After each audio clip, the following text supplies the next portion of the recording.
país hoje, eu me soltei uma nota falando sobre isso, não se considera protegido de forma justa, porque há um notório desequilíbrio, para falar pelo menos isso, entre aquilo que amargamente se imputa ao Lula nos prazos tão ágeis quanto se estão impondo e aquilo que, por exemplo, se faz como resposta à corrupção notória de certos figurões do PSDB. Isso é o país inteiro que sente, e eu sinto a mesma coisa.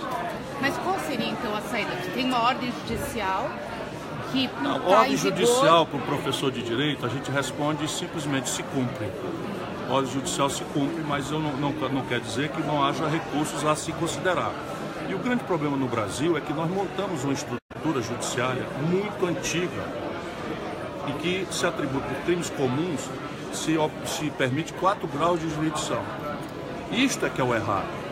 Mas se você tem 4 graus de jurisdição, você começar a executar a pena a meio caminho dos recursos pendentes, é uma impertinência à luz do que está escrito, que é a presunção de inocência até o trânsito em julgado.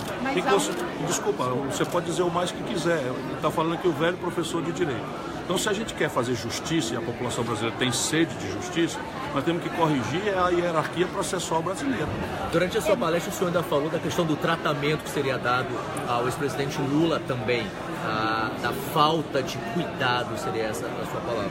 Não, o que eu disse é que eu espero que, ao se cumprir a lei, que vale para todos, tenha-se o devido cuidado com a dignidade inerente a qualquer ser humano, mas especialmente com aquele que dedicou-se a servir ao país como seu líder máximo, que projetou o país para o estrangeiro com grande dignidade e que é amado, ainda que é odiado por muita gente, mas é amado por milhões de pessoas. E basicamente eu falo isso para tentar ver se a gente põe uma palavra de serenidade nesse ambiente, uma palavra de equilíbrio. Há milhares de pessoas hoje ao redor do prédio do sindicato, no momento que eu falo a vocês, que não podem sair de mortos ou feridos a partir disso. É só isso que eu estou tentando ponderar. Isso pode virar um embate e colocar em risco as instituições brasileiras, por exemplo? As instituições brasileiras já estão em frangalhos. Há um quadro de generalizada anarquia no país, que se caracteriza por votações exóticas do judiciário, que se caracteriza por opiniões absolutamente ilegais e arbitrárias de comandantes das Forças Armadas e que se caracteriza pela desobediência, né, que parte dos políticos faz da lei e das regras. O senhor foi muito criticado por parte da esquerda por não ter participado do último ato pró-Lula no começo da semana. Como é que o senhor vê essas críticas de que o senhor não está apoiando o presidente Lula? Eu não sou puxadinho do PT. Não sou puxadinho, não serei jamais. Agora, os últimos 16 anos eu apoiei o Lula sem faltar nenhum dia. Eles que façam dessa história o que eles quiserem fazer. E o senhor, vereador, eu só não entendi. O senhor falou você não quer entender, você já tem a sua opinião e a minha é essa que eu acabei de lhe dar. O senhor falou que a decisão judicial tem que ser cumprida. Ponto final. Então, a prisão deve ser cumprida? Essa questão. O mandato de prisão deve ser cumprido? Então? Evidentemente, está escrito na lei que a ordem judicial é para ser cumprida. Agora, ao se fazer cumprir uma norma, é evidentemente que o delegado da Polícia Federal, que for executar esse mandato, tem que ter prudência. Não pode precipitar pessoas inocentes que estão ali. O próprio presidente Lula dará exemplo, eu não tenho a menor dúvida, eu o conheço, de que está também preocupado com os inocentes que estão ali. É só disso que eu estou falando. Você pode ser um candidato do PT, possível? Não acho provável. Não acho provável. Por quê? Porque a natureza do PT, eu considero natural, é ter candidato. Como você vai ver Joaquim Barbosa? Olha, quando a gente começa a ver juiz dando entrevista demais, se exibindo demais, a gente já sabe que o que ele quer é entrar para a política. Isto é uma impertinência, mas seja bem-vindo. Obrigado. Qual é a sua pergunta? Como unir o país tem dividido? Pelo exemplo, pela serenidade, pela capacidade de ter tolerância com quem pensa diferente de você, pelo convite amplo ao diálogo para aqueles que pensam diferente de você. E qual seria a receita agora de um líder político como você para o brasileiro que está perdido em meio a esse caos político? Fique em casa, se proteja, acompanhe o debate, manifeste-se nas redes sociais, vá às manifestações que forem corretas de ir, mas não se precipite, porque o mundo político não merece que ninguém morra por si. O mundo político é assim mesmo, é feito de contradições e, no fundo, a gente acaba achando uma saída. O que me choca é a possibilidade, como já aconteceu ontem à noite, de alguém morrer ou ser ferido por conta de paixões e ódios políticos. E, governador, o presidente Lula se entregar não evitaria esse cenário de conflagração por qual o senhor está preocupado? Sim, certamente. Obrigado, o senhor sugeriria que não, isso é você que está dizendo. Governador, em relação à questão do desdobramento desse fato, em relação às eleições desse ano, Qual o desdobramento que o senhor vê para a esquerda, para a centro-esquerda em relação a isso? Especialmente a sua Ninguém é candidatura. capaz de saber. Ninguém é capaz de saber, porque isso vai depender dos próximos passos que serão todos muito comoventes.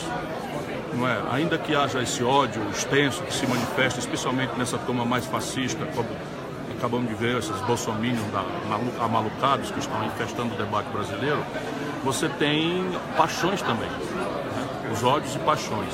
E amanhã há um recurso, esse recurso pode dar vazão, porque o voto da ministra Rosa Weber foi absolutamente curioso, para ficar numa palavra. Ela tem convicção de que o itinerário de recursos não exaurido colide com a prisão antecipada, ao término da coisa, colide com o princípio da presunção de direito, mas votou contra sua própria convicção em homenagem a uma decisão de colegiado pretérita. Quando, na verdade, o conjunto do Supremo sempre é o ambiente correto para que os juízes mudem de opinião. Portanto, ali não está obrigado a nenhuma coerência pretérita, mas a afirmação do futuro. Então é muito provável que mais cedo ou mais tarde, por um voto que seja pelo menos, esse entendimento se reverta.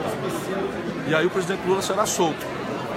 E aí o que é? Quem hoje está apaixonado e comemorando vai fazer o quê? E eu fico na mesma, vamos respeitar o rito judicial e vamos apelar para que a justiça faça justiça e não política.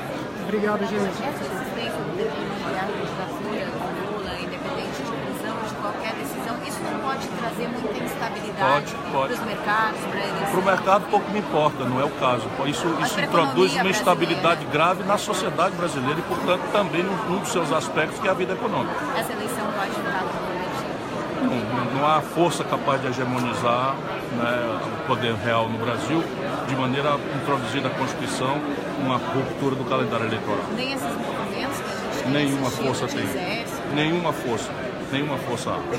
Eu, que conheço bem como é que funcionam essas coisas, imagino que o general comandante do Exército quis expressar por sua própria boca uma que é impertinente, eu não vou dizer que é pertinente, mas ali está claramente a tentativa de que a cadeia de comando permaneça íntegra sob sua liderança.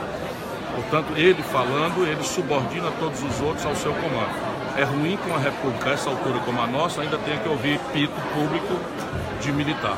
Né? Isso é coisa que ficou para a República de Banana dos anos 60. Obrigado, gente. Você falou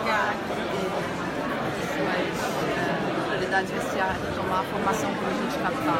É possível fazer isso com a situação fiscal atual? A situação fiscal pede isso. Né? Você tem que desenhar um sistema tributário mais progressivo, em que você pode fazer um trade-off gradual entre atenuar a carga fiscal sobre faturamento e incrementá-la sobre lucros e realização de patrimônio intergeracional. Esses são dois flancos que o Brasil tem muito abertos. Então você acha que isso é mais importante? A reforma tributária vem antes da reforma da Previdência? Só um debate caduco e mal posto como o nosso é que permite imaginar essas coisas separadas. Por quê? Porque a substantiva receita da Previdência tem natureza parafiscal. Eu me refiro à contribuição social sobre o lucro líquido, a PIS, a COFINS. Então não existe reforma da Previdência possível de ser feita sem um desenho tributário novo, assim como não há um desenho tributário novo que não considere o impacto da Previdência nas receitas, especialmente. Teriam que andar É uma reforma fiscal que tem que ser proposta junta e orgânica. Mas você já tem, os assessores econômicos já têm conversado com os assessores do atual governo, enfim, com quem está propondo com Marcelo Caetano, propondo a reforma da Previdência, para entender o que vai propor? Nós estamos com uma turma trabalhando. Existe uma turma que já está, que aceita já ser vista trabalhando para mim, mas a condição da minha é de ouvir todas as opiniões e, portanto, as do governo também estão recolhidas por nós. Eu próprio fui visitar pessoalmente o Instituto Fiscal Independente no Congresso Nacional e levantei com eles tudo que há de documento para que a gente possa, desses assuntos, a minha ideia é que você se ponha diante deles como chefe de Estado, mediando todas as propostas e fazendo a legislação internacional comparada, que é outra coisa que eu estou levantando, e fazendo as mediações certas para que em 6 meses a gente possa achar um ponto de convergência. Mas o grande desafio é conseguir passar isso no Congresso, né? De que forma você pensa em Você tem articular? 4 atenuantes para uma lógica que é óbvia de impasse, que é do presidencialismo brasileiro. Não tem que ter susto disso, nem tributar isso a fulano a habilidades ou a inabilidades. O grande problema brasileiro é que você copiou o modelo presidencial americano sem a flexibilidade do direito anglo-saxão, que não é positivo, não é escrito, e sem a ultraconfederação que há na América, de maneira que os assuntos são resolvidos localmente, poucos são aqueles que têm relevância institucional nacional. Então, e nós temos um órgão que é monopolista do desenho institucional, que é o Congresso Nacional, que não tem nenhuma responsabilidade com a sustentabilidade desse molde institucional. E de que forma resolve? 4 atenuantes. Propor antes, para aproveitar o conteúdo plebiscitário, que é o lado bom do presidencialismo, de maneira que o povão vote não no salvador da pátria, mas num conjunto de ideias que serão criticadas, combatidas, enfim, defendidas, e ainda assim o candidato se elege muito forte com as ideias. Propor na primeira hora, 100% dos presidentes brasileiros se elegeram com minoria, mas tiveram poderes imperiais nos 6 primeiros meses a 1 ano. Dada a popularidade. Dada a popularidade e a recém-constituição da força política pelo conteúdo. Então são 6 meses para propor. Terceiro, mediar a reforma fiscal na ambiência do novo desenho do Pacto Federativo rasgado. Tem 17 estados que vão caminhar rapidamente para 20 estados quebrados. E você pode trazer todos os governadores para um redesenho fiscal em troca de um redesenho do Pacto Federativo, fazendo swap de dívidas, etc. E quarto, persistindo o impasse nos 6 meses, levar isso com o apoio da maioria simples do Congresso a plebiscitos e referendos. Quer dizer, buscar apoio dos governadores fazendo essa negociação, esse trade-off, governadores essa troca, e prefeitos, né? isso. A eleição está na esquina, tem outubro. O senhor queria que há tempo para mostrar isso para a população? Até porque a população ela está preocupada, tem muita descrença com a sua emergência. Emprego, saúde, segurança pública, que é um flagelo nacional brasileiro, muito angustiada com a corrupção. E lá longe já pensa como educar os filhos para o futuro. E é natural que o debate seja superficial ao redor desses temas, porque o debate político no Brasil está empolgado pela marketagem mais viva desde sempre, quando não temas identitários. E eu vou forçar a mão, até porque quem sabe isto interessa também. Não tem muito voto, mas tem importância nas mediações para dar certo isso no futuro. E a chance da gente ver o Ciro Paz e Amor nessas eleições para tentar? Olha, eu sou da paz e do amor. Agora, eu sou muito indignado. Eu posso, claramente, vou fazer, procurar escolher palavras. O meu jeito de falar é muito normal na minha comunidade. E o Brasil do Sudeste, do Sul, tem outro olhar, outro tipo de linguagem, e eu tenho que ter humildade de entender isso. Mas ninguém vai me ver fazendo marketagem, nem dourando a pílula de um país que está assaltado. O Brasil é um país que precisa ser passado ali, tem que ser desratizado, e eu vou lutar por isso. A terra arrasada se levanta em quanto tempo? A terra arrasada, em matéria de estrutura, de solução estrutural, vai demorar. Agora, em matéria de reversão de expectativas, são 6 meses. Obrigada. Obrigado a todos.